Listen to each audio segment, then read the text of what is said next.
أعوذ بالله من الشيطان الرجيم بسم الله الرحمن الرحيم ومن يطع الله والرسول فأولئك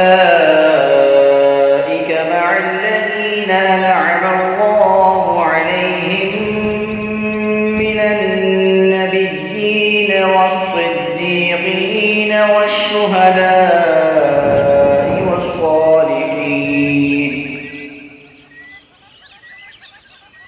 وحسن أولئك رفيقا ذلك الفضل من الله وكفى بالله عليما يا أيها الذين آمنوا خذوا حذركم فانفروا ثبات أو انفروا جميعا وإن منكم لمن ليبطئن فإن أصابتكم مصيبة قال قد أنعم الله علي إذ لم أكن معهم شهيدا ولئن أصابكم فضل من الله ليقولن كأن لم تكن بينكم وبينه مودة يا ليتني كنت معهم فأفوز فوزا عظيما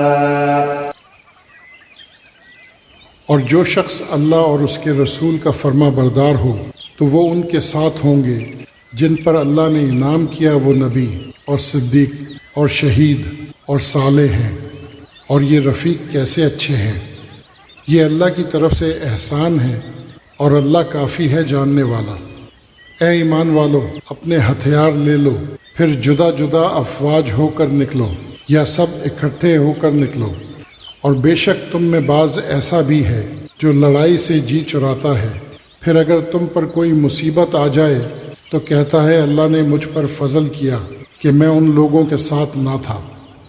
और अगर अल्लाह की तरफ से तुम पर फजल हो तो इस तरह कहने लगता है कि गोया तुम्हारे और उसके दरमियान दोस्ती का कोई ताल्लुक ही नहीं, कि काश मैं भी उनके साथ होता तो बड़ी मुराद पाता। Those who obey God and the Prophet are with those who are blessed by God.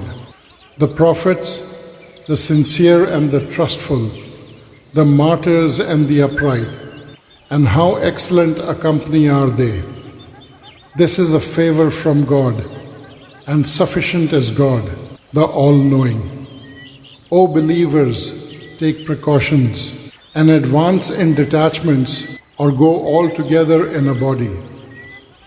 Someone among you will surely lag behind, and if calamity should befall you, will say, God was gracious to me that I was not among them.